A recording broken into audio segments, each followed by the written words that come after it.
The reality is that you will grieve forever. That's just the facts of life and death. You will not get over the loss of a loved one. Tonight, guests of the Laura W. Bush Institute for Health hearing a message of hope and inspiration from a woman who knows grief all too well, Beth Holloway. She's the mother of Natalee Holloway, the college girl who was murdered in 2005 while on a trip out of the country. Natalee's name in the news for nearly 2 decades now. Tonight, Beth spreading a message of personal safety for young adults. KTAB's Noah McKinney sat down with Holloway and learned how she was able to turn her tragedy into a mission to educate and inspire young minds all across the country.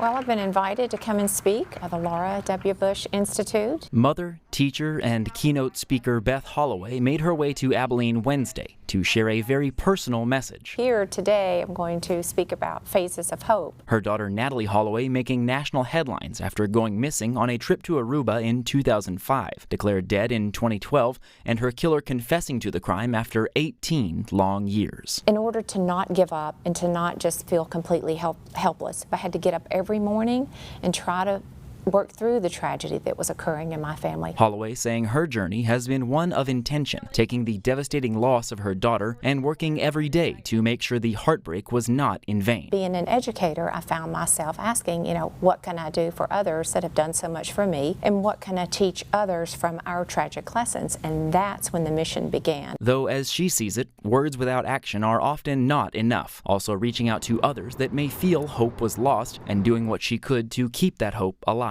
I have spoken to tens of thousands of young adults across the country, delivering those personal safety, travel safety messages to hopefully prevent this tragedy from happening to another family. Hope has to have action behind it.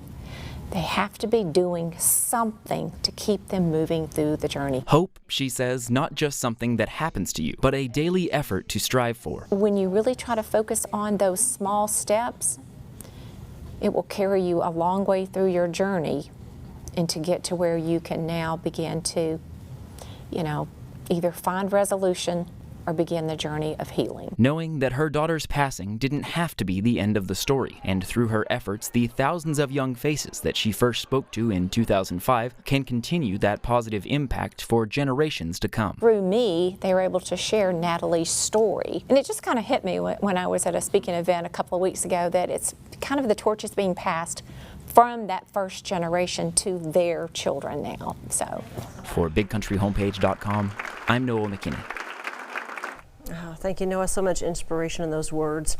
Holloway says she was honored to speak to the guests today at the Abilene Laura W. Bush Institute for Women's Health, seeing their mission of personal health and education and outreach as similar to hers, and also very thankful for the work of the thousands of others around the country in providing life-saving resources and information to young men and women every day.